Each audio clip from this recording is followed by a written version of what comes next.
Well, ito nga mga kababayan, naglabas na nga ng ano, no, tawag na ito? Memorandum ba matatawag to? Yung kay Yorme, no? Yan. First 5 executive orders, Mayor Isko Moreno. Nako po mga kababayan, ito na. Ayan, no? Dapat sumunod. Ayan, no? Di ba, nakaraan, nag-utos si Yorme. Para nga daw sa mga barangay, in-order ni Yorme na kumilos kayo. Yung patulog-tulog na barangay chairman. Di ba, yung patulog-tulog na kagawad. Kamusta naman kayo? Extend pa kayo. Sana matuloy eleksyon. Para mapalitan yung iba. Yung mga inutil. Alright, ito nga yung first 5. Executive Order ni Yorme Isko Moreno. Executive Order number 1, all official and employees of the City of Manila to be models in good manners and right conduct. Kamaling pindot. Sorry naman, sorry. Sorry nga, good manners alam niyo naman kasi mga kababayan, may mga talagang pagdating mo sa gobyerno, may mga nakakalimot. Nakakalimot na sila yung pinapasahod nang galing sa ating pera ng taong bayan. Diba? Nagiging makapal ang mukha. Suplado pa sa loob ng City Hall. Kaya never akong tumapak ng City Hall 3 taon. Tiniis ko yun. Grabe, tiniis ko yun. Lumapit ako 1 beses doon. Inalapit ko yung estudyante ko. 2 yun. Diba? Gusto ko lang naman makapag-aral yung 2 estudyante ko. Diba? Sabi nga nila diba pag nangangampanya, edukasyon ang susi para sa kinabukasan. Magbibigay tayo ng tulong para sa mga kabataan. Nung nilapitan, wala na, hindi na mahagilap sa kanilang opisina at ayun, deadmahan. Yun ang nangyari. Diba? Hindi na akong punta nun. Anyway, ito nga, number 2. Executive Order number 2. Number 2, strictly enforce the 10 p.m. 4 a.m. curfew for minors age 17 years old and below. Malinaw po yan 17 years old. Dati na pong meron to. Pero nakikita niyo naman, naging pakalat-kalat yung mga bata. 10:00 na ng gabi. Iba nga nakita ko, 12:00 na sa kalsada pa Pinababayaan din ng magulang. Kasi alam nyo, mga kababayan, kung ang isang leader nagpapatupad ng batas, tapos yung batas na yun, talagang sinusunod, magiging maayos yung sistema. Pero kung ang isang leader, meron diyang batas, di ba, na dapat ipatupad at hindi pinapatupad, butas, yun ang nagiging problema ng bayan. Sana naiintindihan. Di ba? Lalo-lalo na yung mga tangang basher, di ba? Okay? So, Executive Order number 3, directing to all barangays official to lead, simultaneous declogging canals talaga, esteros, and cleaning of the streets starting July 5. Batay. Tagawad! Chairman! Walis-walis din. Buti sa barangay namin, masisipag mga kagawad namin, nagbawalis-walis. Di ba? Hindi kasi, kailangan nila yun, di ba? Kailangan nila pakita sa, di ba, sa komunidad ng barangay yun. Sa barangay community na ganito ginagawa ng barangay. Pero ibang barangay, ewan ko. Wala yatang ginawa kundi maglagay ng hams. Ang inang hams yan, no? Speaking of hams, yung mga hams na nilalagay nyo, lagyan yung kulay, punyeta. Nakakagulat, bigla na lang may hams. Inaspalto nyo na maganda, tapos may 3 hams. Tanongin nyo si Sandy Ocampo, si ex-congressman. Dumaan ako, nagulat ako, 3 yung hams. Lintik na yan. Yan maglinis daw kayo ng kanal. Di ba? Baka naman daan nyo pa sa tupad yan. Pumera pa kayo Ito, pinakamaganda. Executive number 4.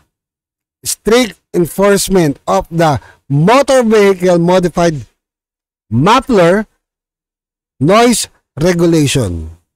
So, ano ibig sabihin? Yung mga iingay na tambutso. Na ako, may mga kilala akong ganyan. Ang ingat-ingat na kayo. Buti lang hindi ako no? Nagpalit ng muffler. Ang ganda pa naman ng gusto kong bilhin. Kaso wala tayong pambili. Yun nga. Totoo lang. Totoo lang tayo. Nakakabwisit to kasi. Kahit yung ganito, gumagawa tayong video, may dadaan mo dyan, biglang maingay na yung motor. Mabubwisit ka eh. Diba? Maiintindihan mo kung big bike. Big bike, tapos yung muffler niya, talagang pag tumunog, big bike talaga. Pero yung iba naman kasi yung tunog ng diba? Yung lower CC, na bulabog. Diba? Nakaka-PI.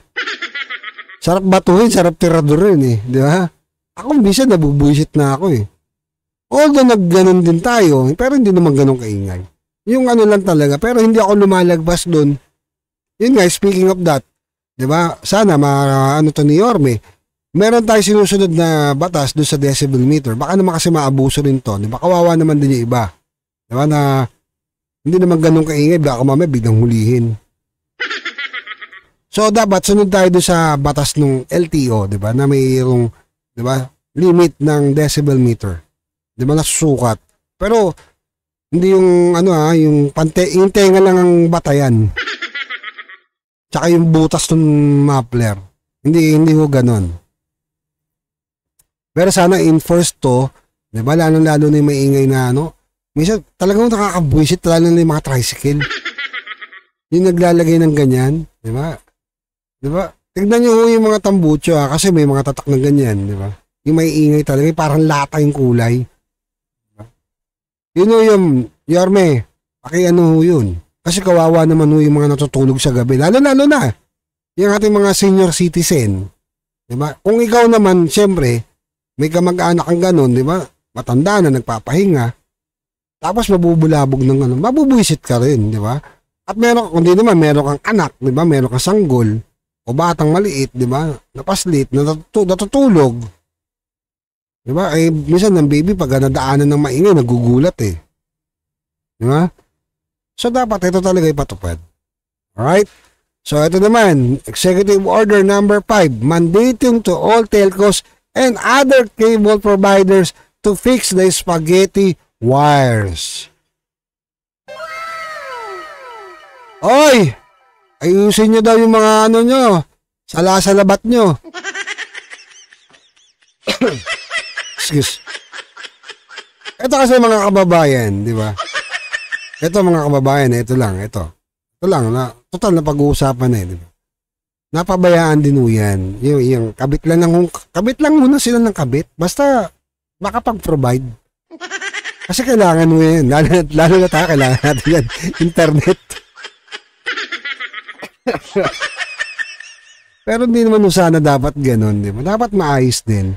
Kasi pag iniwan nila yung di ba, nadaanan ng naputol, nadaanan ng truck, magkakabit ng panibagong linya, yung naputol na linya, pababayaan na nila.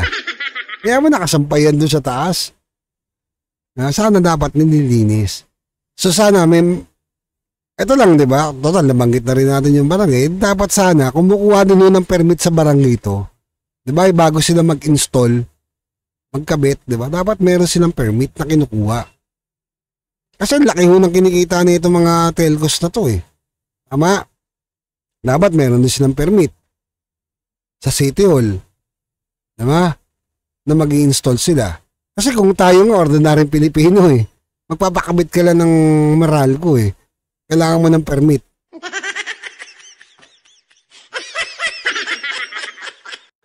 Diba? Tapos pag tayo kailangan din natin ng permit. Sila pa kaya na mayaman na kumpanya. Mayaman na kumpanya, di ba? Tapos pag kumuha ka ng internet provider, malamang yan, 'yan, lock-in period, 2 taon. Hindi, laki na kinikita nila, di ba? O, mantakin nyo yun. Tapos wala man lang kahit anong barangay permit. Basta magkabit lang sila. Alright, so yun lang naman. Binigyan natin ito ng reaksyon, no? Kaya doon sa mga, ano natin dyan, no? Sa mga kaibigan natin, mga nakamotor, na mga kapwa rider, sana maintindihan nyo. Di ba? Na yung maplaro talaga, minsan, hindi ko talaga dapat, alam mo, meron barangay dito malapit sa amin. Bawal ang motor na nakabukas. Kumbaga, hindi mo pwede pasok ang motor mo doon sa eskinita na naka-open yung makina. Gusto mo, ipasok yung motor, itulak mo, patay mo. Ngayon, ganon sa umaga, ganon din. Kung ilalabas mo motor mo, nakapatay. Doon ka sa kalsada magbubukas. Hindi ka pwede dun sa lugar mo magbubuwamba. Alright, ito naman yung sa, yung sa MC. Sa motorcycle, yung mga nasita ni Yorme. Kanina o kahapon yata ito. Panoorin din natin. Kaya na-disgrasya. Kaya na-disgrasya. Stay! Address!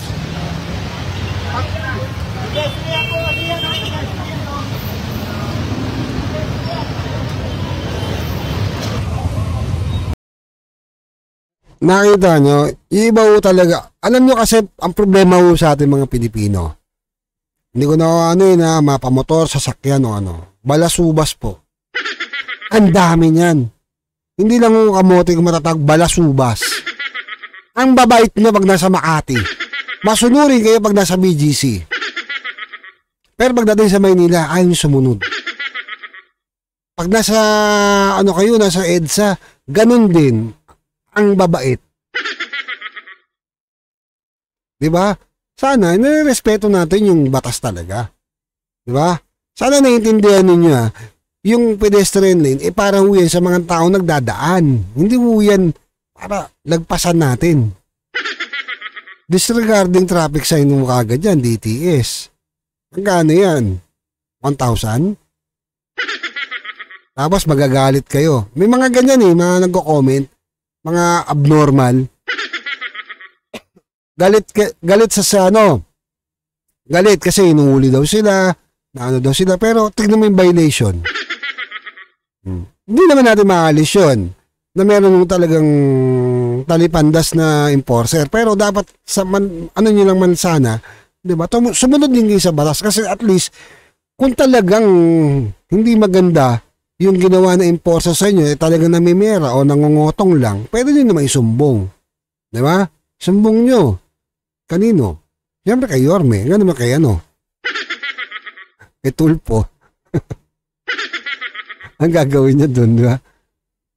Ayan, diba? Sunod lang mo tayo sa batas, diba? Hanggang dyan lang kayo maghihintay, ha? Wala dito, ha? Stop. Hanggang dyan lang kayo. Para makalakad ng tao. Isipin mo na lang anak mo tatawid. Yun ang lalagyan ng sa'yo. Trust.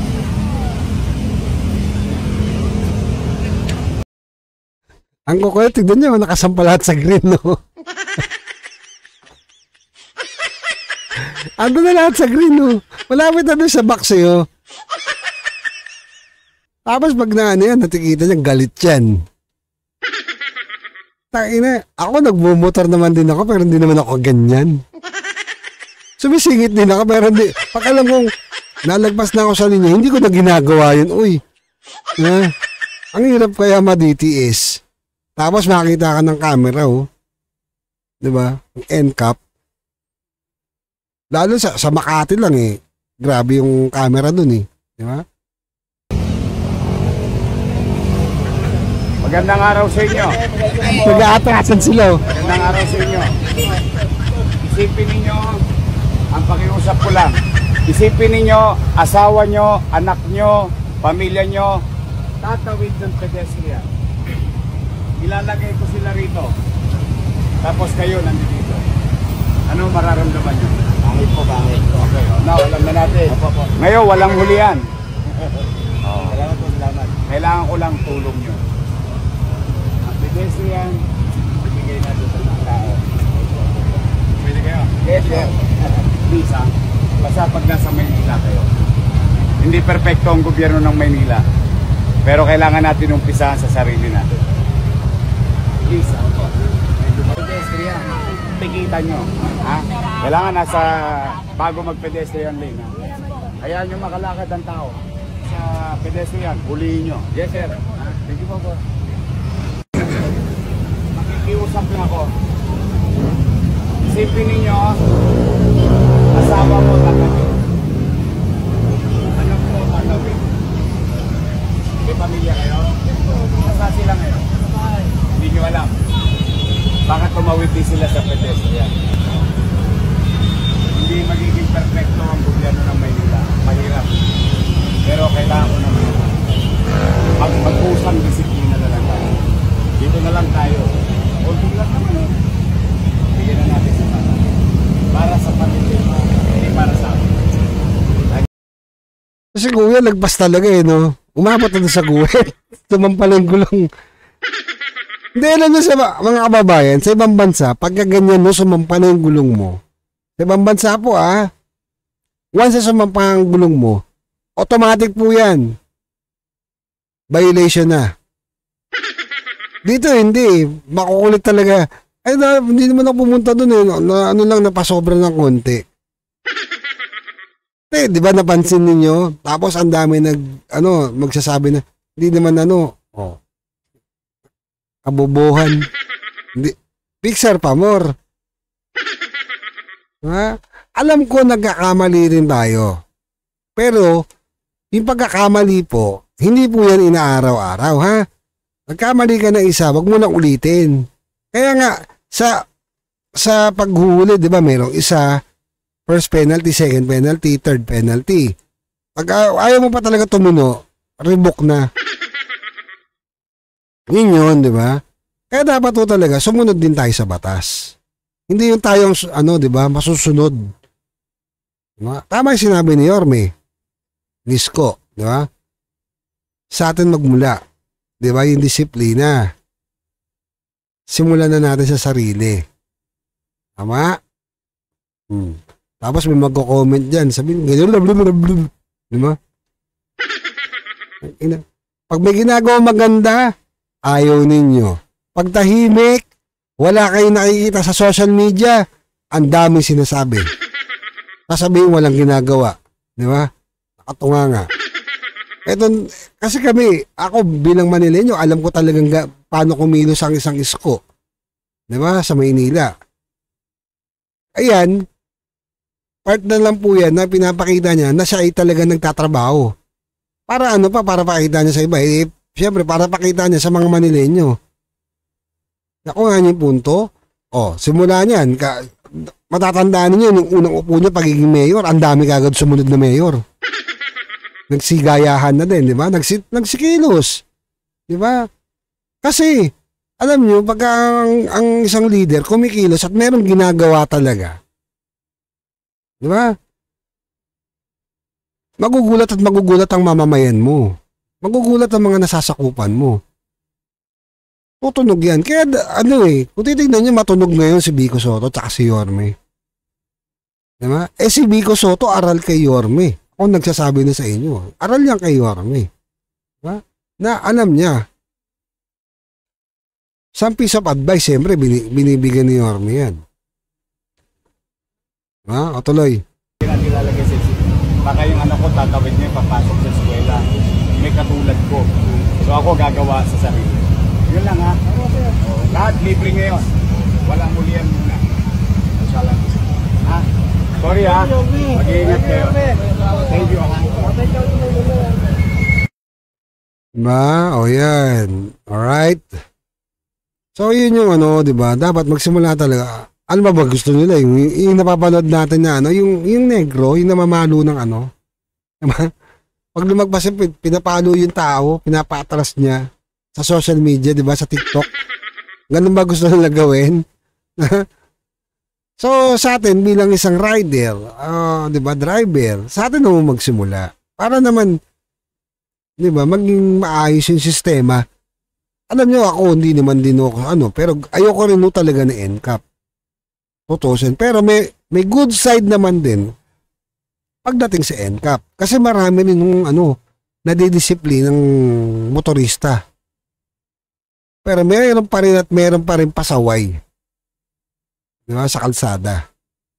Kasi ako, alos araw-araw ako nung nakarunning ko, hindi naman tayo gumagawang video. Araw-araw tayo dumadaan sa Commonwealth. Ang bilis ng biyahe. All the traffic sa Quezon Avenue. Diba? Traffic sa circuit. Pero pagpasok mo doon, pag lagpas mo ng UP, sa ng UP, padiretso papuntang Batasan or papuntang Fairview. Diba? Yung motorcycle lane. Yun nga lang, meron lang talagang minsan papasok na sasakyan, medyo magugulat ka.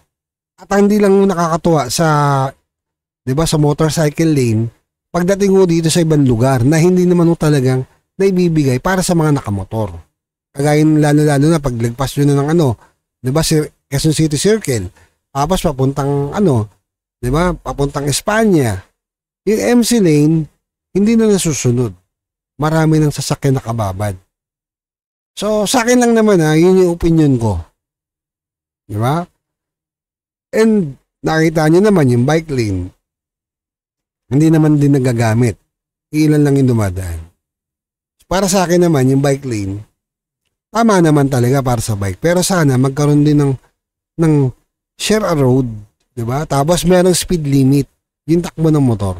Bawa traffic, gusto mo sumingit, gusto mo, kasi malili. Kailangan mo ihabol. May dokumento kayo di-deliver o meron ka papipirmahan, meron kang kailangan na ganito.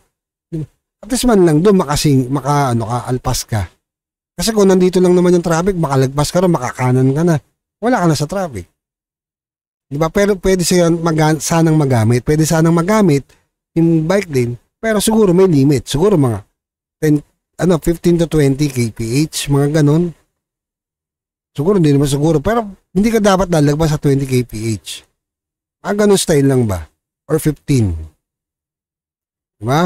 So, sana, bilang rider, sa atin mo magsimula. Diba? Yung disiplina. Alright? O, so, yung mga sinabi ko, suggestion lang naman yan. Alright? So, don't forget to like and follow and subscribe sa ating mga channel, no? At inuulit ko, maraming salamat po sa lahat ng ating mga supporters. Lalo na po sa TikTok. Marami mong sumusuporta dito sa TikTok. Alright?